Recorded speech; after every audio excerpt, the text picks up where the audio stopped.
दो चीज़ों की गिनती करना छोड़ दो, खुद का दुख और दूसरों का सुख। जिंदगी आसान हो जाएगी। हेलो फ्रेंड्स, जय सिया राम। तो फिर चलिए आते हैं इस कहानी पर। एक जवान लड़का था जिसका नाम था रामपाल। बचपन से ही वो पढ़ाई लिखाई में बहुत तेज था। जैसे जैसे वो बड़ा होता गया उसका ध्यान अध्यात्म की तरफ हो चला। 25 की उम्र तक आते आते उसे मानो भगवान का ध्यान करने और पूजा अर्चना करने की जैसी लत सी लग गई थी। हालांकि उसकी बचपन से इच्छा थी कि वो बहुत ज़्यादा पैसे कमाए। इसके लिए वो हमेशा कुछ न कुछ करने की भी सोचता रहता था। पर कुछ यूँ लगा लीजिए कि सुबह से लेकर शाम तक वो भगवान की पूजा अर्चना और ध्यान करने में ही ज़्यादातर समय बिता देता था।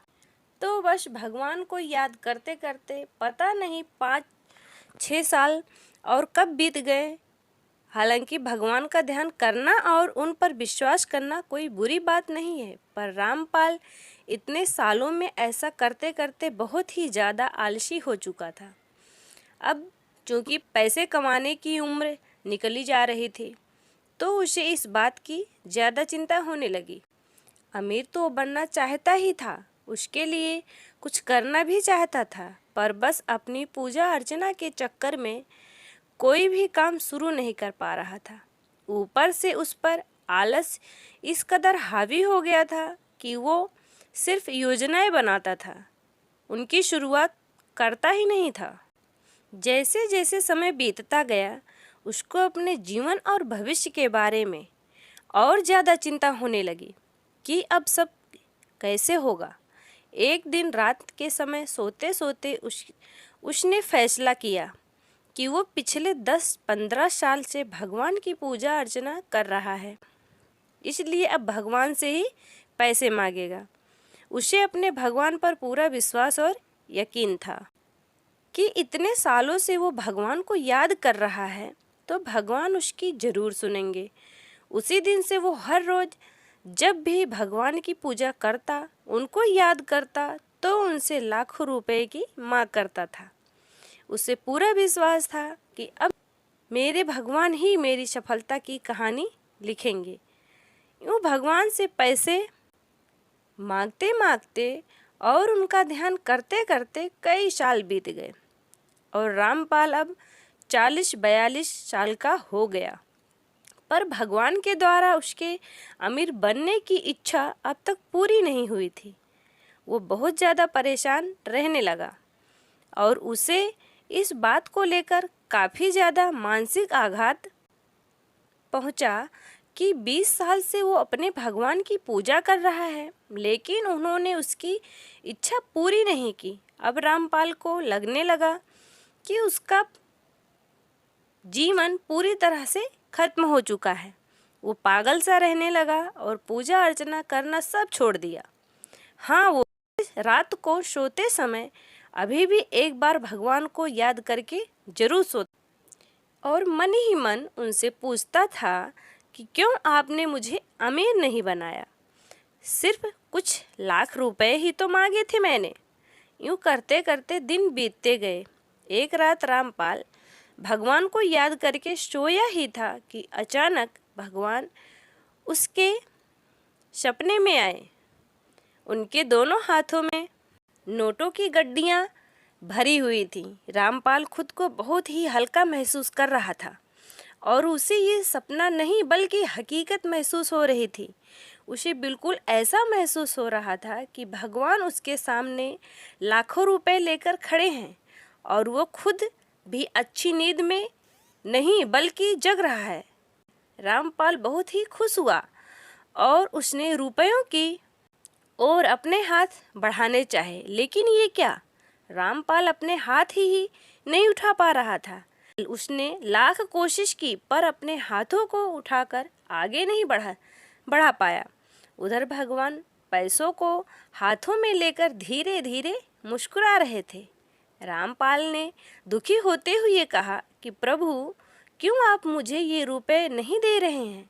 इतने सालों से क्यों मेरी इच्छा पूरी नहीं कर रहे हैं? क्या मेरी पूजा अर्चना में कोई कमी रह गई थी? क्या मैंने आपको सच्चे दिल से याद नहीं किया? आपने दुनिया में करोड़ों लोगों की सफलता की कहानी लिखी है, उन्हें पता नहीं कितनी दौलत दी है, फिर मेरे साथ ऐसी नाइंसाफ़ी क्यों प्रभु? इतने सालों में एक भी दिन ऐसा नहीं गया जब मैंने आपको याद ना किया हो। भगवान मुस्कुराए और बोले, रामपाल, तुम्हारी पूजा अर्चना में कोई कमी नहीं है। तुम मुझ पर पूरा विश्वास करते हो, ये भी जानता हूँ। तुम एक सच्चे दिल के इंसान हो और मैं तुमसे खुश हूँ। तभी तो तुम्हारे लिए अपने हाथों में इतनी दौलत लिए खड़ा हूँ।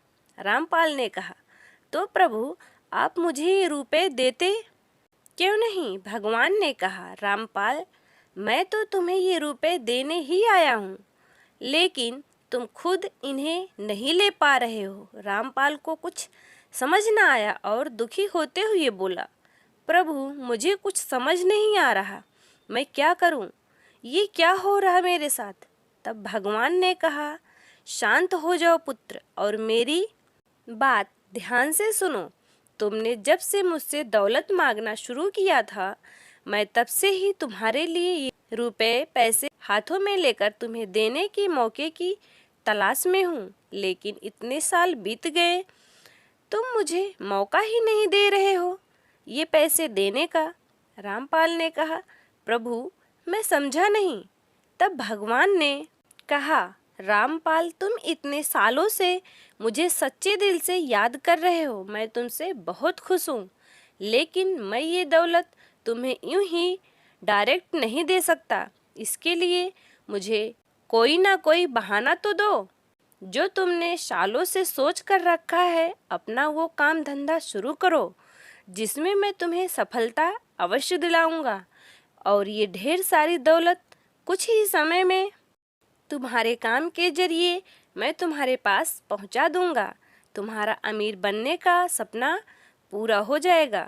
अब रामपाल को सारा माजरा समझ आ चुका था। उसने भगवान से माफ़ी मांगी और हाथ जोड़कर धन्यवाद किया। प्रभु वहाँ से गायब हो गए और कुछ घंटों बाद रामपाल की आंखें खुली। उसे सपने की सारी बातें याद आई। उसने तुरंत नहा धोकर अपने भगवान से आशीर्वाद लिया और उसी दिन से अपना नया काम, जिसके बारे में वो सोचता था, उसने वो शुरू किया। वह लगातार अपने काम में जी तोड़ मेहनत करने लगा और 1 से 2 साल में ही उसे उस काम से उससे भी ज़्यादा दौलत हासिल हो गई जितनी उसने भगवान से मांगी थी। वह हर रोज़ भगवान का शुक्रिया अदा करता था। उसे अब जिंदगी के सबक और भगवान के देने का तरीका अच्छी तरह से समझ आ चुका था। मोरल: रामपाल की इंस्पायर करने वाली कामयाबी की हिंदी कहानी से हमें सीखने को मिलता है कि भगवान को भी हमें कुछ देने के लिए कोई बहाना तो चाहिए होता है। जो लोग पड़े पड़े बस भगवान से मांगते रहते हैं, उन्हें भगवान कुछ नहीं दे सकते, ऐसा बोलते रहते हैं। तो फ्रेंड्स, आपको ये मोटिवेशनल स्टोरी कैसी लगी कमेंट में ज़रूर बताइएगा। जय सिया राम।